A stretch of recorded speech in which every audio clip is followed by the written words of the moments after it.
Hello guys, nandito pa rin tayo sa Pili, Camarines Sur na kung saan ay naabutan talaga tayo ng bagyong Uwan. At ngayon po ay atin pong i-update dito sa ating mga kapaligiran at sa lugar na ito.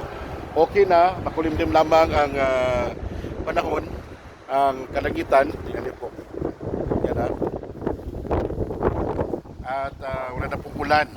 So pwede na po tayo makalabas at makabili po tayo ng mga pagkain. Hindi kagaya kahapon na talagang sobrang lakas ng hangin. At totoo nga na signal number 5 ang lakas ng hangin dito sa Camsur.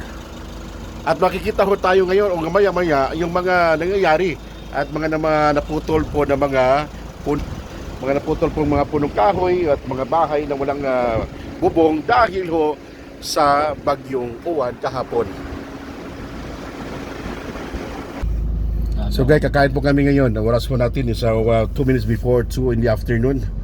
Ayan o, driver namin o, napakagwapo naman. I don't know kung Gwapo talaga. gwapo talaga daw, sabi niya. Sabi niya.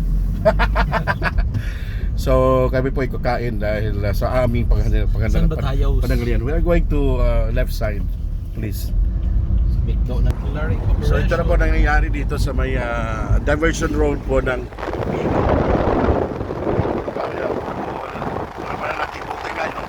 kahapon ng gabi ay yung ating mga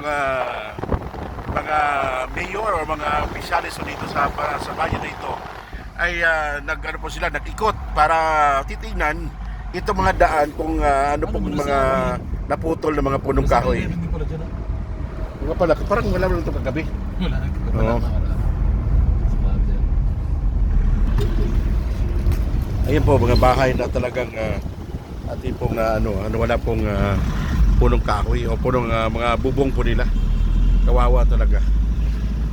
Titingnan po namin ngayon kung ano pong ating mga puntahan na mga resort or canteen.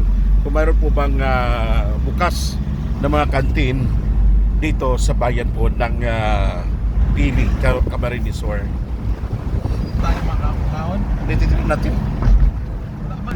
At kung napansin niyo po, itong mga palayan ho dito talagang niragasa talaga ng malakas na hangin.